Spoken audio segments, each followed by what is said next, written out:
ফেব্রুয়ারির জাতীয় নির্বাচনকে স্মরণকালে সেরা হিসেবে উপহার দিতে চায় সরকার। সে লক্ষ্যে নির্বাচন কমিশনে চলছে জোর প্রস্তুতি। তবে হাদি হত্যাকাণ্ড সহ দেশি বিদেশি নানা ষড়যন্ত্রের প্রেক্ষাপটে সুষ্ঠু পরিবেশ নিয়ে জনমনে শঙ্কা রয়েছে।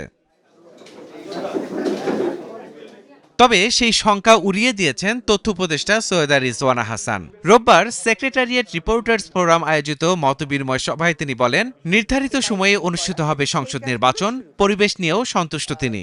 নির্বাচনে কোনো রাজনৈতিক দলকে কিন্তু এরকম দেখছি না বলতে পরিবেশ নাই নির্বাচন করব না, কাজে আমি কেন ধরে নেব যে পরিবেশ নাই। এখন পরিবেশ গ্রহণযোগ্য আপনি কোনটাকে বলবেন? অবশ্যই there is a force working.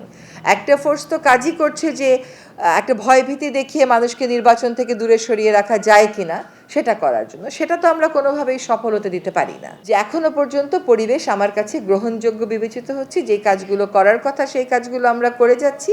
রাজনৈতিক দলগুলো উৎসাহ নিয়ে নির্বাচনের কাজে অংশগ্রহণ করছে, কাজে পরিবেশ গ্রহণযোগ্য না এই কথাটা বলবো না। তবে জানান, এবার সাধারণ নির্বাচনের পাশাপাশি একই দিনে হবে গণভোট। রাষ্ট্রের প্রকৃত মালিকানা প্রতিষ্ঠা করতে গণভোটে হ্যাঁ ভোট দেওয়ার আহ্বান তথ্য উপদেষ্টার। এ বিষয়ে জনগণকে সচেতন করতে গণমাধ্যমকে আরও সক্রিয় প্রচারণা চালানোর অনুরোধ তার।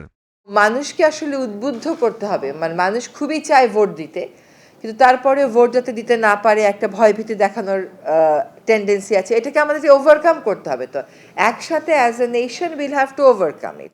এছাড়া ক্রিকেটার মুস্তাফিজুর রহমানকে আইপিএল থেকে বাদ দেওয়াকে কেন্দ্র করে জনমনে যে ক্ষোভ তৈরি হয়েছে, সরকার সেটিও গুরুত্বের সঙ্গে বিবেচনায় নিচ্ছে বলে জানান তিনি। আমরা আইনি ভিত্তিটা পর্যালোচনা করছি।